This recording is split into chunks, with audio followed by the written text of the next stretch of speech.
Hola, buenas tardes a todas, a todos. Nada, un gusto, un placer y una oportunidad, ¿sí? Como siempre digo, un encuentro es una oportunidad para pensar, para pensarnos, para repensarnos.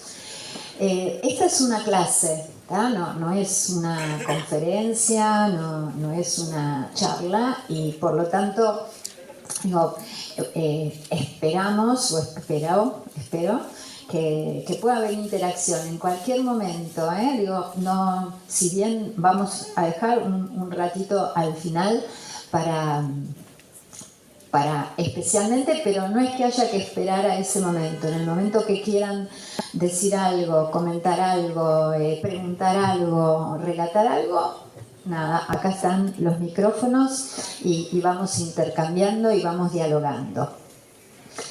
A ver, primero les voy a contar para que podamos ubicarnos cuál es el propósito de esta clase, cómo la fui pensando, ¿no? Para ahí ubicar en general y después entramos con los temas en particular, ¿no? El título es este, ¿no? El aula como un espacio y tiempo que hace posible la vida en común y que hace posible la vida en común, propongo, más allá del aula, más allá de ese encuentro que es el aula de clase.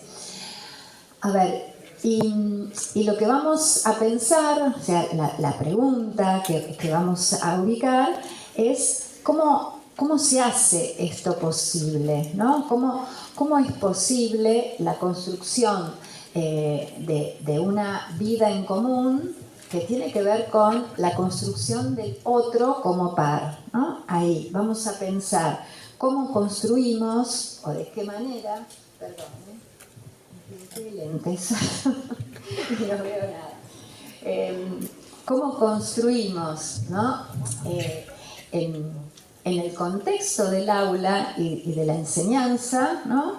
Al otro como par, al otro como semejante. Con lo cual lo que estoy diciendo es que esto no viene dado, o sea, que el otro sea un par, que el otro sea un semejante, no viene dado, ¿tá? Es una construcción. Y lo que vamos a ubicar es que la escuela tiene un lugar fundamental en esa construcción. Tiene una potencia, tiene un poder, ¿no? En la definición del otro como par y como semejante. Y que esa construcción, ¿no? Se da cotidianamente, no se da en un momento en particular. Y tiene que ver con esto que ubicamos como momentos inclusivos, ¿no? Ustedes saben que, y si no lo saben lo repito, que en general yo no hablo de la escuela inclusiva, justamente porque ahí entramos en una cuestión cerrada, ¿no? En definir qué es la escuela inclusiva. En general hablo de prácticas inclusivas y aún más momentos inclusivos, ¿no? Y que la sumatoria de todos esos momentos van construyendo cotidianamente aquello que podríamos decir o llamar una escuela inclusiva, ¿no? Entonces, esa potencia, ¿no? de producir momentos inclusivos es una potencia que está en la escuela, ¿tá? Que está en el acto educativo mismo, pero a su vez requiere de un trabajo del docente, ¿no? Que es una invención, ¿tá? O sea, el pasaje de esa potencia a su actualización requiere de una intervención docente, que lo que vamos a ubicar es que es del orden de una invención. ¿Por qué digo del orden de una invención? Porque no está contenida en ningún libro, en ningún manual, no está contenida, ¿tá? En ninguna serie de sugerencias, tips o lo que se les ocurra, no deviene de la técnica, ¿tá? No digo que sea innecesaria ni improducente, pero no deviene de la técnica, eso viene después en todo caso. Bueno, a ver, yo estuve como viendo los resúmenes o la síntesis, diría, de los cursos que se dieron durante esta semana, ¿tá? Y fui como ubicando en ellos como algunas ideas que se iban como repitiendo, ¿no? Que estaban como que que hacía que esos cursos tuvieran una cierta coherencia, una cierta cohesión, ¿tá?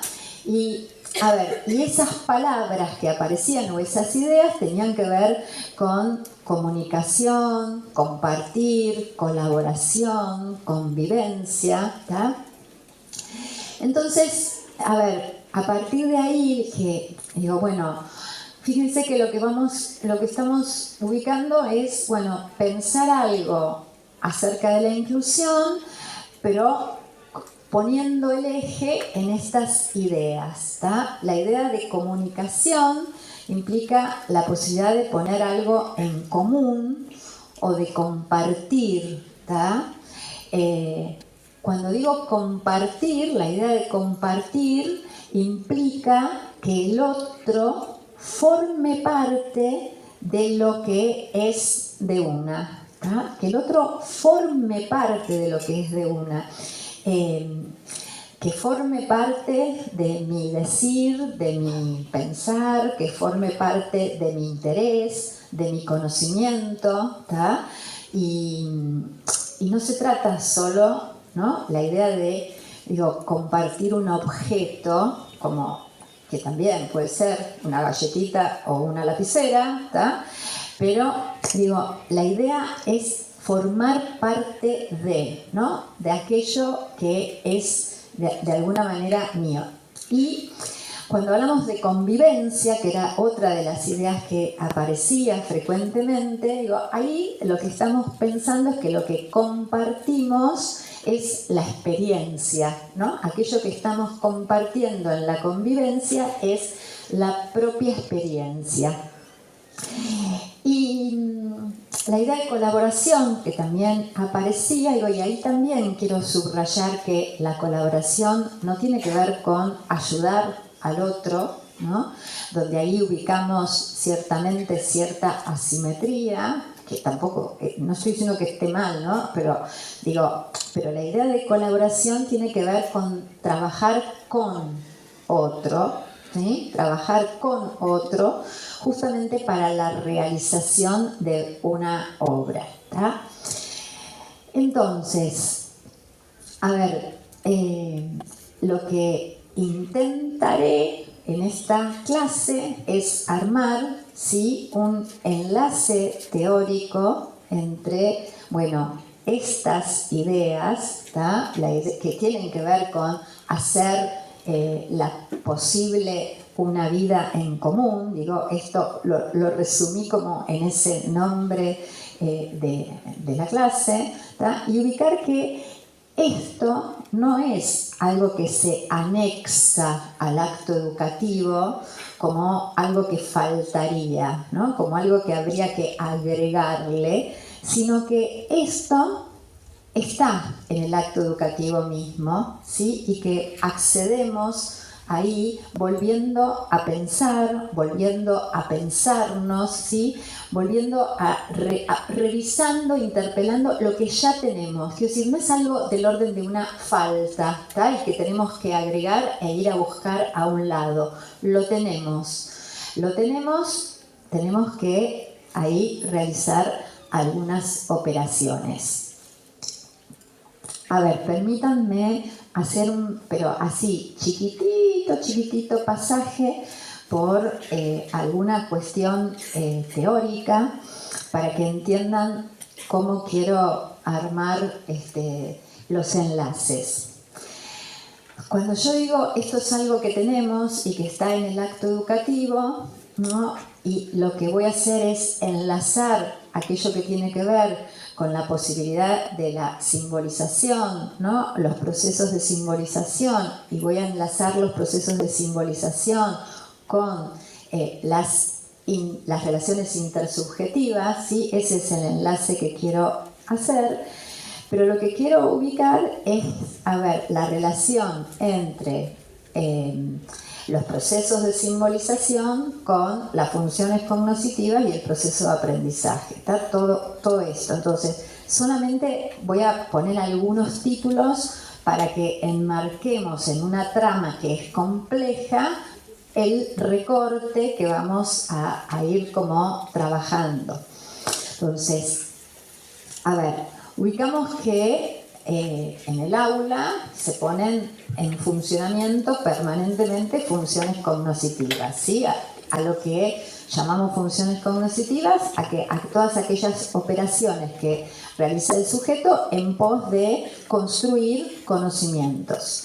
Y que en esas, en lo que llamamos funciones cognitivas, vamos a encontrar dos dimensiones: aquella que tiene que ver con lo operatorio y aquella que tiene que ver con lo figurativo, ¿sí? Lo operatorio, aquello que tiende a transformar la realidad, y lo figurativo, de alguna manera, lo que tiende a representar la realidad, aunque la representación es una forma de intervenir en la realidad y de transformarla. O sea, los sistemas simbólicos también transforman la realidad. Pero lo que vamos a ubicar ahí es que, bueno, estas actividades figurativas, están en relación con la función simbólica, que es la capacidad que tiene el sujeto de representar algo que está ausente por un significante, ¿no? Que está diferenciado, o sea, esta posibilidad de diferenciar significantes y significados. Ahora, lo que ubicamos es que lo que llamamos función simbólica, lo que llamamos desarrollo simbólico, justamente nos va a permitir, Brunner dice, desligarnos o separarnos de la tiranía de la realidad, ¿no? Ángel Rivière dice que lo simbólico, los símbolos, nos desligan del tiempo y del espacio presente, ¿no?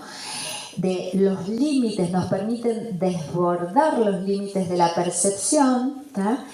Y nos permite llenar la realidad de significados culturales, ¿no? Bueno, en la escuela lo que vamos a hacer ahora, ¿tá? Es ubicar aquí cómo va funcionando este sistema simbólico, y vamos a llegar rápidamente a ubicar algo de lo que tiene que ver con las relaciones intersubjetivas y la intervención del docente en el aula, las actividades cotidianas adentro del aula, ¿tá? Bueno, ahí ahora tomamos este recorte. Entonces, a ver, lo primero que vamos a ubicar, ¿sí? Es que, bueno, hay esto que dijimos, esta actividad de representación, ¿tá? Las representaciones tienen que ver con poder evocar, ¿sí? Poder recordar, poder traer algo al presente, ¿sí? ¿Para qué? Para orientar la conducta. O sea, la representación me va a permitir, de alguna manera, planificar, anticipar, orientarme en el espacio, ¿tá? La representación es lo que me va a ir permitiendo, de algún modo, construir permanencias. Mientras que el proceso de simbolización, y allí vamos a ubicar una diferencia, tiene que ver con la capacidad de convertir, ¿tá? De convertir esa información en una forma observable, ¿tá? Que se refiere a la experiencia y no solamente se limita a guiarla. Entonces aquí empezamos con una diferenciación entre aquello que podríamos pensar más del lado de lo interno, de la imagen mental y del plan interno, y aquello que tiene que ver con la simbolización, que es más externo y que se comparte, ¿no? Y ahí es donde vamos entrando en el punto. O sea, el sistema simbólico, ¿no? Se comparte, quiere decir que hunde sus raíces en lo social. O sea, la posibilidad de representar, la posibilidad, y cuando hablamos de representación y de procesos de simbolización, estamos hablando de sistemas de la lengua escrita, de la lectura, de la escritura, del sistema de numeración, de aquello que va desde la acción simbólica de un niño muy pequeño que hace que barre, ¿tá?, a la metáfora, ¿tá? Es decir, todo ese trayecto es el que estamos ubicando, y en el medio de todo esto tenemos la lengua escrita, la lectura, la escritura, el sistema de numeración, la música, la plástica, la expresión corporal, ¿tá? Digo, todos los sistemas que a ustedes se les pueda ocurrir. Bien. Entonces, a ver, lo que me interesa acá remarcar, ¿tá?, es que, bueno, es esto, que esto tiene relación con lo social. El símbolo aparece porque hay otro, y ahí es donde vamos a ir enganchando con la idea de otro semejante, otro par, porque si no hay otro par, no hay a quién, ¿no? A quién dar, donar, ¿no? Con quién establecer esta relación intersubjetiva, ¿tá? Tiene que haber otro que esté pensado ahí como par y semejante, ¿tá?, para que ese sistema, ¿no?, para que este sistema simbólico se desarrolle. Pero además no solamente se trata de que el otro, se trata de que yo misma sea pensada por los otros y me reconozca pensada por los otros como un otro par y como una otra semejante, ¿tá? O sea, ahí es un doble juego, ¿tá? A ver, algunos autores, por ejemplo Ángel Rivière, sí, lo que dicen es que los símbolos conforman sistemas de relación, ¿tá? Sistemas de relación. O sea, fíjense que ya lo que vamos ubicando no es el símbolo como una cosa, ni como un cartel, ni como una palabra, sino como un sistema relacional. O sea, los símbolos implican sí o sí relaciones intersubjetivas, comunicación, necesitan de las relaciones interpersonales. Entonces, a ver, se trata, dice, de sistemas de relación a través de los cuales se comparten mundos mentales. ¿Qué se comparten? Creencias, deseos, vivencias, conocimientos, experiencias, o sea, todo lo que ocurre en el aula permanentemente, todo lo que ocurre en la escuela cotidianamente y de manera permanente, ¿tá? A ver, lo que me interesa acá remarcar es que ahí este sistema de relaciones tiene un movimiento que es dialéctico. Los símbolos inciden en nuestra capacidad de establecer relaciones intersubjetivas y por lo tanto de colaborar, cooperar, convivir, hacer una vida en común, ¿tá? Los símbolos inciden en esa capacidad, ¿no?, de interacciones sociales entre pares. Los símbolos inciden en la construcción del lazo social. Ahora, a su vez, el desarrollo del sistema simbólico está incidido por la capacidad de compartir con otros, por la capacidad de relacionarse, por la capacidad de comunicarse. A ver, lo que estoy ubicando acá es que hay una relación que es dialéctica, o sea, el sistema simbólico O sea, todo aquello que tiene que ver con la posibilidad de jugar, hablar, dibujar, manejarse con el sistema de vibración, mover el cuerpo, cantar, ¿sí? Leer, escribir, narrar. Todo esto que tiene que ver con el sistema de simbolización, ¿no? Incide en la posibilidad, o sea, a medida que tengo mayor posibilidad, mayor desarrollo en lo simbólico, eso me va a permitir, ¿no? Una mayor posibilidad de interacción con los otros, de interacción social, de construcción del lazo social. Pero a su vez, la construcción del sistema simbólico requiere sí o sí de la interacción con el otro. O sea, no emerge de la cabeza del sujeto, no es su exclusiva responsabilidad, no le sale del cerebro ni de la mente, ¿no? Se construye en el encuentro con el otro. Y ahí es donde vamos a encontrar entonces, ¿tá? Que, bueno, la escuela tiene un lugar central en esta trama, ¿tá? ¿Por qué? Porque justamente, a ver, para desarrollar esta posibilidad, ¿no? De interacciones sociales o de relaciones intersubjetivas o de lazo social, ¿no? Como los nombres que queramos ponerlo, lo que necesita el sujeto es una noción compleja del otro. A ver, ¿qué quiere decir una noción compleja del otro?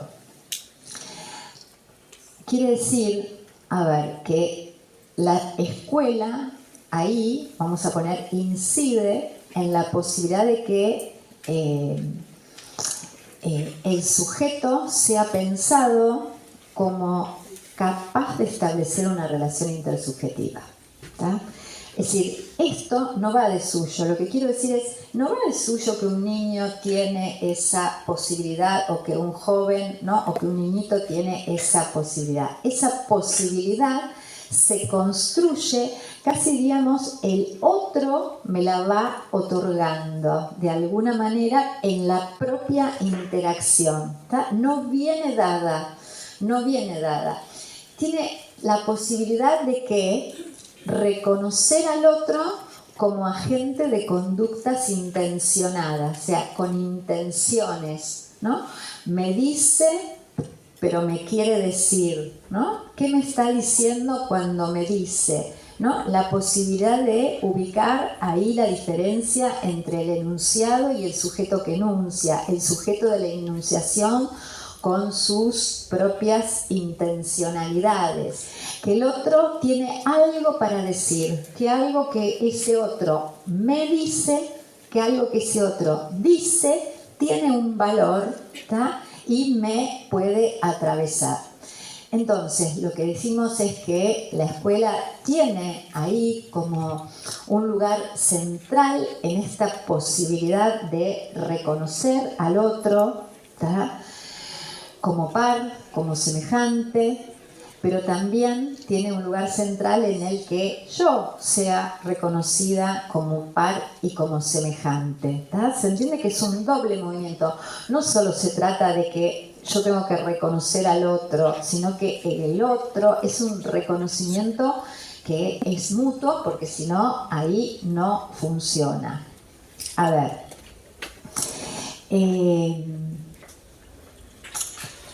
Voy a traducir esto, digo, y que por ahí así suena como algo, por ahí algo duro, ¿tá? Duro digo en términos teóricos, más conceptuales,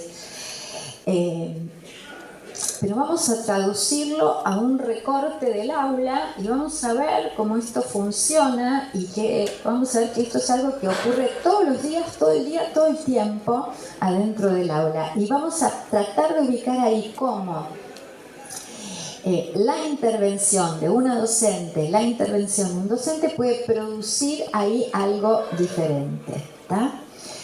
A ver, tenemos a unos niñitos de... me podía parar, ¿sí? A unos niños de sexto grado, muchachitos de sexto grado, que están realizando un trabajo sobre ecorregiones. Y es un trabajo grupal, hay 4 chicos que están haciendo ese trabajo a la vez.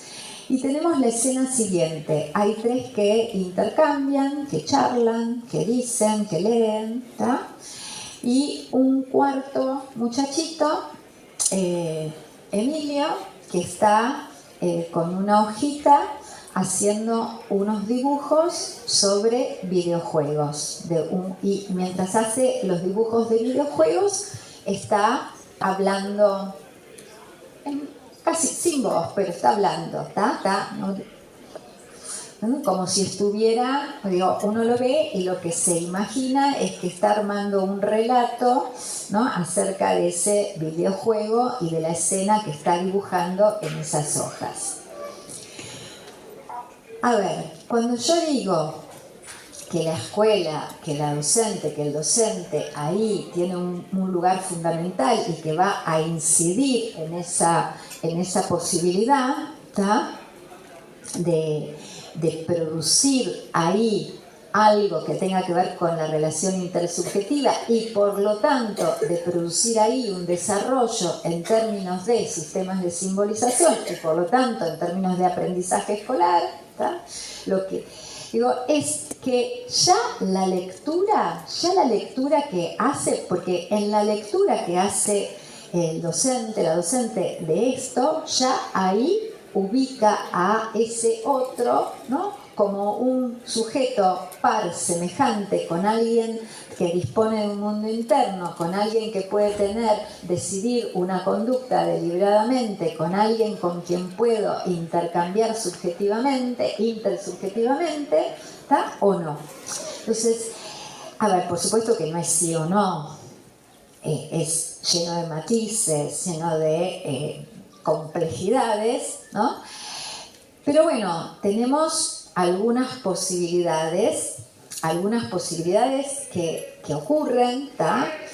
Y que ocurren, digo, muchas de estas cosas que ocurren, yo quiero ubicar ahí, y me parece que parte de lo que me interesa hoy y me interesa siempre es rescatar lo que tiene que ver con la potencia de la escuela, con el saber propiamente docente, ¿tá?, con la posibilidad de los docentes de producir un conocimiento específico en la misma interacción en el aula y de no quedar colonizados, sería la palabra, ¿tá?, por un saber externo que es el saber médico, ¿tá?, o que es el saber, si quieren, psiquiátrico, que es el saber de la medicina que en el último tiempo, en los mucho último tiempo que viene, ¿no?, ahí viene como capturando al saber docente, dejándolo a veces y en relación a algunos alumnos y alumnas, no a todos, en un lugar secundario, ¿no? Digo, donde aparece la cuestión de supuestas expertas y supuestos expertos que saben acerca de algunos alumnos y de algunas alumnas más que los docentes. Entonces, bueno, ahí aparecen algunos dichos, ¿no? Una explicación de que no me acuerdo qué nombre había puesto acá, algún nombre le puse, no sé, bueno, no importa, de que Iván hace esto porque tiene trastornos generalizados del desarrollo, o hace eso porque tiene déficit atencional, o está dibujando porque tiene trastorno del espectro autista, ¿tá? Digo, explicaciones, digo, todas ellas que producen, digo, la exclusión de ese niño del lugar de par semejante, capaz de producir interacciones, ¿no?, intersubjetivas con otros, capaz de tener un mundo interno, lo ubican en un lugar otro, ¿tá?, en un lugar otro. Aparecen otras, digo, muchas otras que provienen de del sentido común, ni que hablar de los medios de comunicación, ¿tá? Que también, digo, ahí trabajan colonizando nuestras cabezas, ¿no? Y aparecen cuestiones del sentido común, bueno, la cuestión de los límites. Sucede esto porque las familias no ponen límites, porque en su casa está todo el día jugando con el videojuego y nadie le pone, no, le pone un horario o le corta, o porque está solo y entonces, ¿no?, hace esto permanentemente, porque no tiene nadie ahí que lo controle o lo cuide, ¿está? O, bueno, versiones por ahí más todavía del sentido común que pueden ser, y esto a veces traído mucho por las mamás o por los papás, que es vago, es muy inteligente, pero es vago, lo que pasa es que no quiere, no se esfuerza, ¿tá? Bueno, yo lo que les voy a contar ahora es lo que hace la docente. Y lo que hace la docente, uno podría decir, a ver, equivocadamente, podría decir, pero eso es una pavada. O, eso lo hago yo todos los días. O, pero para eso no hace falta ir a escuchar lo que Norma dice. Y tienen razón de todo esto, si lo piensan, absolutamente, ¿tá? Porque justamente eso es lo que quiero decirles, que la potencia está ahí, que solo hace falta registrarla, que solo hace falta verla, recortarla, ponerla en valor y transmitirla. La docente se acerca a este muchachito y le hace una pregunta genuina. ¿Qué quiere decir una pregunta genuina? Una pregunta genuina es una pregunta cuya respuesta desconozco. No es la pregunta de ¿qué te comiste hoy en el comedor? Y ya sé lo que dice el menú, pero es para ver si te acordás o para ver si me lo decís. No, es una pregunta genuina, ¿tá? No sabe qué es lo que va a ocurrir y se acerca y le pregunta, dice, Iván, ¿habrá algo que puedas compartir con el grupo? ¿No? A ver, y tomé este recorte porque la docente usa esa palabra, que es de lo que estábamos, ¿no?, de las muchas que hoy tomamos al principio, que todas comenzaban con convivencia, compartir, ¿no? Bueno, que me parece que de eso se trata la vida en común. Y la docente se acerca a Iván y le pregunta, bueno, acá dice Emilio, es lo mismo, no importa porque cualquier nombre, a Iván y le pregunta esto, ¿habrá algo que puedas compartir con el grupo? Iván hace un gesto que es el de cerrar los ojos, ¿no?, como si estuviera procesando y pensando. Iván, a ver, cuando yo les cuento, Iván está dibujando, es porque, bueno, la posibilidad de Iván de pensar pasa por esos lugares, ¿sí? Es como yo dijera, arma una sintaxis de las imágenes, ¿no? Hay un pensamiento que en lugar de funcionar con palabras, funciona con imágenes, ¿no? Va construyendo este mundo a partir de imágenes figurativas, ¿está? No de imágenes sonoras, de imágenes figurativas. Y cierra los ojos como si estuviera, ¿no? Esto, ¿vieron que yo dije en un momento, bueno, los sistemas de representación nos permiten evocar situaciones, objetos, conocimientos para anticipar o planificar una acción, para ordenar la acción? Bueno, eso es lo que parece estar haciendo Iván.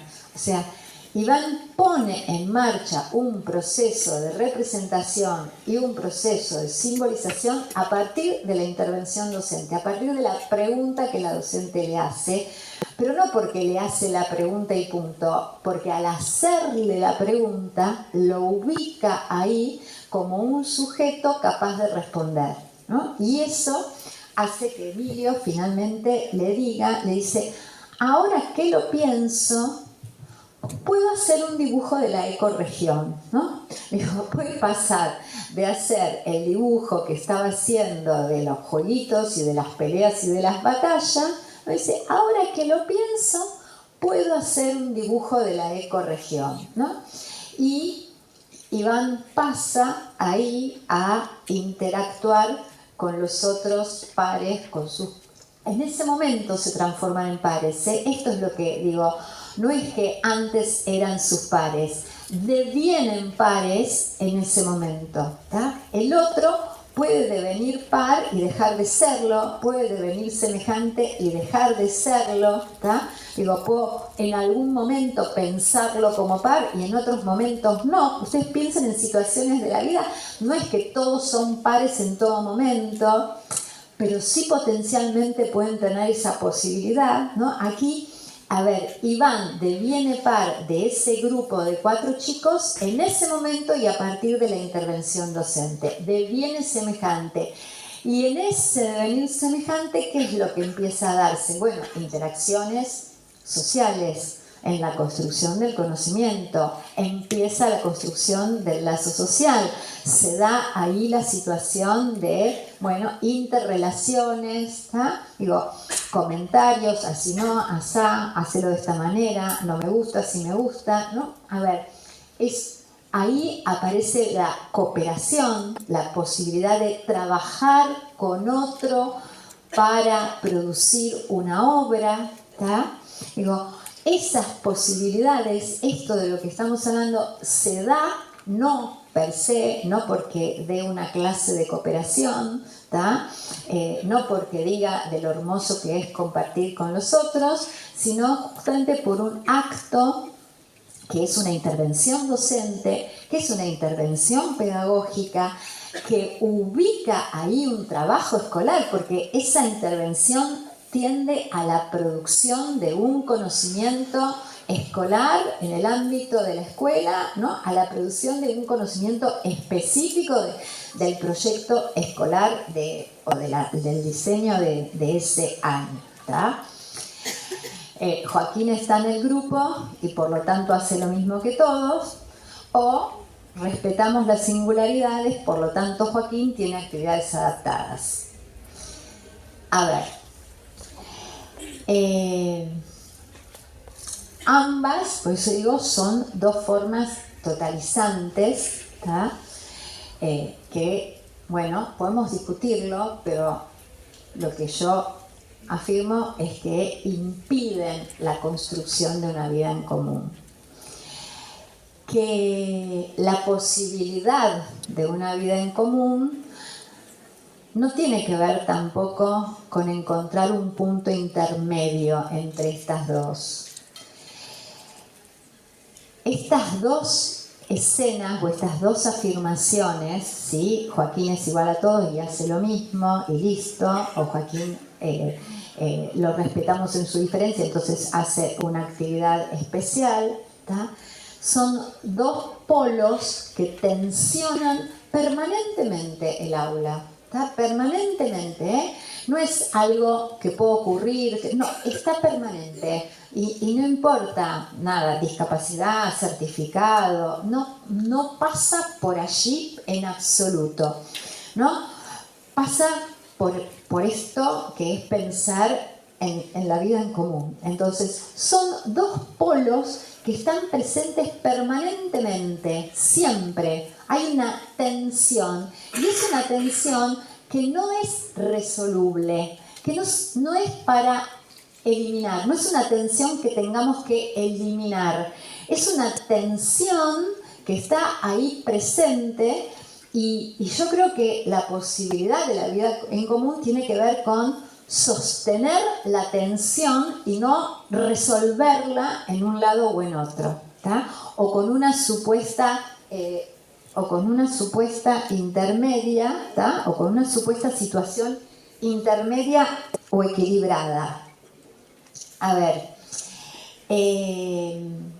yo creo que la cosa funciona justamente cuando ambas afirmaciones, ¿tá? Son verdaderas de manera simultánea. no alternadamente, ni tampoco de manera consecutiva o en paralelo, simultáneamente. O sea, en realidad uno podría decir, no, no es posible que eso se dé simultáneamente. Yo puedo en algunos momentos una cosa y en algunos momentos otra, ¿está? Bueno, lo que yo estoy diciendo es que esto tiene que darse simultáneamente, teóricamente, ¿no? Digo, conceptualmente.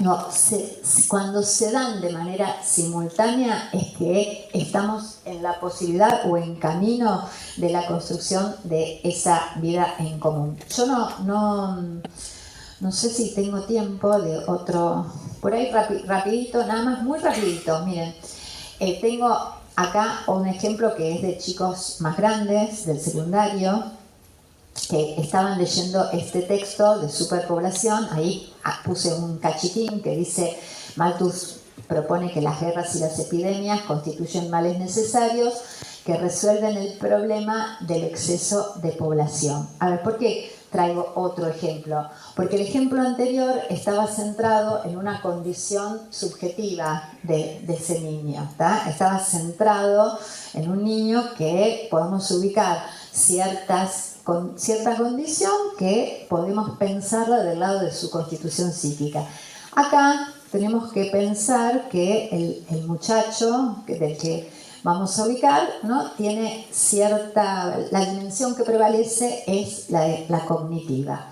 O sea, lo que quiero decir es que la profesora les estaba pidiendo que leyeran, no este texto, era un texto largo, yo solo puse un cachitín nada más para ubicar, y lo que les estaba pidiendo era que argumentaran a favor, en contra de las ideas de Malthus, ¿tá? De la propuesta de Malthus, correspondiente al siglo al principio del XIX. Les pregunta por la posición del autor del artículo, ¿tá? O sea, es esto. A ver, para producir esas respuestas, ¿tá? Para producir esta respuesta, me voy a centrar solo en la segunda. O sea, fíjense, la profesora le está pidiendo que ubique, por un lado, las ideas de Malthus, pero por el otro lado, lo que dice el escritor de este artículo acerca de Malthus. Y podemos leer su posición en este recorte que yo hago en el encomillado, ¿tá? Es decir, el encomillado, ¿qué es lo que hace? El encomillado lo que hace es negar el enunciado, porque justamente cuando dice problema del exceso de población, lo que nos está diciendo el autor es que el exceso de población no puede ser nunca el problema, será la falta de alimentos, pero no el exceso de población. Digo, lo que está haciendo es claramente tomando posición en relación a las afirmaciones, a las conceptualizaciones malthusianas. Ahora, para esto es necesario un sistema, no solamente, porque ahí es la representación de esas ideas en un momento histórico, fin del siglo XVIII y XIX, no actuales, ¿sí? Ubicar la lectura de un texto que corresponde a un autor de otro siglo, pero además el que lo escribe es de nuestro siglo y hace lectura del otro, y además no es que nos cuenta lo que dice y punto, sino que hace un juicio crítico en el mismo punto en el que nos está narrando y nos lo da a saber con el encomillado. Bueno, es claro que no todos los jóvenes que están en el secundario pueden hacer ese trabajo, ¿tá? Algunos pueden, cuantos no pueden, ¿tá? Porque requiere de un sistema. Recuerden que lo que dijimos, que el sistema de simbolización va desde el gesto de el bebé que sopla algo y no hay nada, ¿sí? O sea, desde una acción significante hasta lo metafórico, ¿no? Bueno, aquí, cuando estamos con sujetos que ya tienen más de 14 años, 15 años, estamos pensando en sujetos que disponen de un pensamiento formal. O sea, estamos pensando en abstracciones reflexivas. Bueno, este texto apunta a esto. Lo que digo es que acá tenemos a un sujeto que no puede y entonces la escena que se da es más o menos la misma que la anterior, ¿tá?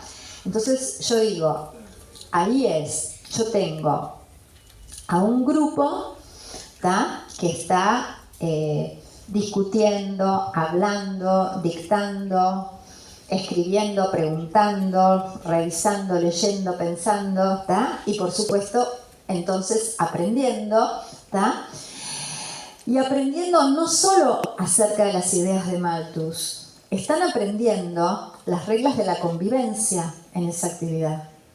Están aprendiendo las reglas de la discusión argumentada. Están aprendiendo sobre la imposibilidad de llegar a una conclusión única, ¿tá? Están aprendiendo acerca del respeto a las ideas del otro, están aprendiendo a dialogar, están aprendiendo a escuchar, están aprendiendo a tomar la palabra. Y la pregunta es, ¿todo eso es posible si Joaquín está mirando por la ventana? O sea, ahora, todo esto que yo dije que estaban aprendiendo, ¿lo están aprendiendo si Joaquín está mirando por la ventana? ¿Están aprendiendo a dialogar, a conversar, a escuchar al otro, a consensuar? ¿Están aprendiendo sobre las reglas del diálogo? ¿Están aprendiendo sobre la argumentación cuando hay alguien que debiera estar ahí y está por fuera de esa escena? Digo, es una pregunta, ¿eh? ¿Están aprendiendo eso? ¿Alguien ahí quiso decir algo? No. Bueno, entonces también ahí la intervención docente no es aparte del conocimiento, no es que por un lado va la transmisión del conocimiento y por otro la transmisión del lazo social, o sea, la posibilidad de convivir. Van juntos, no hay otro modo. Es decir, no hay modo de separar estas dos cuestiones, ¿tá? Y entonces ahí, digo, lo que podemos, digo, la pregunta, ¿no? De, a ver, ¿cómo es posible hay una vida en común, ¿no? ¿Cómo es posible ubicar al otro como par? ¿Cómo es posible esto compartir, convivir, ¿no? ¿Cómo es posible todo esto?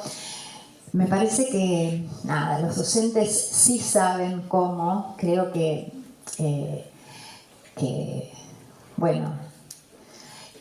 rápidamente, y yo lo que les digo no es algo que invento yo, es algo que pregunto y me cuentan.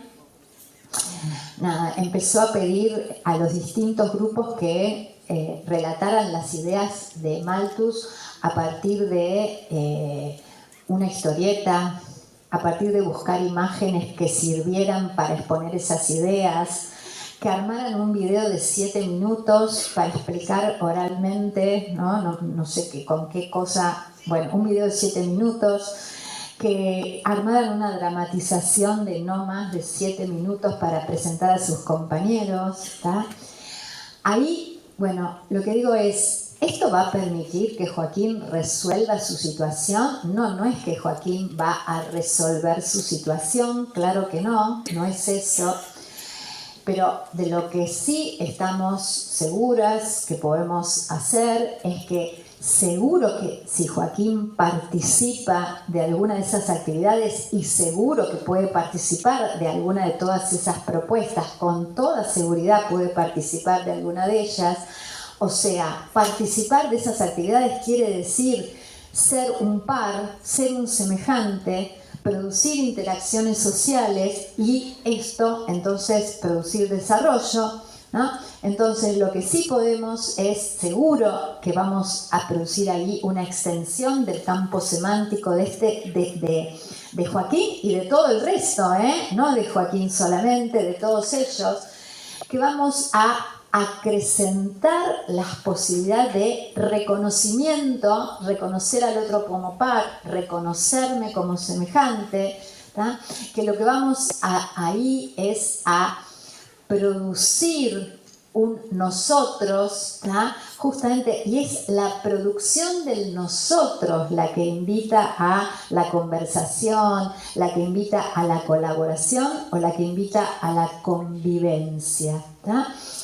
Y esa producción del nosotros tiene que ver con la consigna de la docente, ¿no? Tiene que ver con la propuesta de enseñanza, tiene que ver con eso, la posibilidad ahí de compartir mundos, ¿no? De creencias, conocimientos, todo esto sí es seguro que lo podemos hacer. ¿Sí? Y es esto, provocar ahí intercambios que van a incidir en la posibilidad del desarrollo de las funciones simbólicas y, consecuentemente, proveer al desarrollo de las funciones simbólicas que inciden en la capacidad de compartir intersubjetivamente, ¿tá? O sea, esto es la posibilidad de hacer lazo, es la posibilidad de la construcción de una vida en común, ¿tá?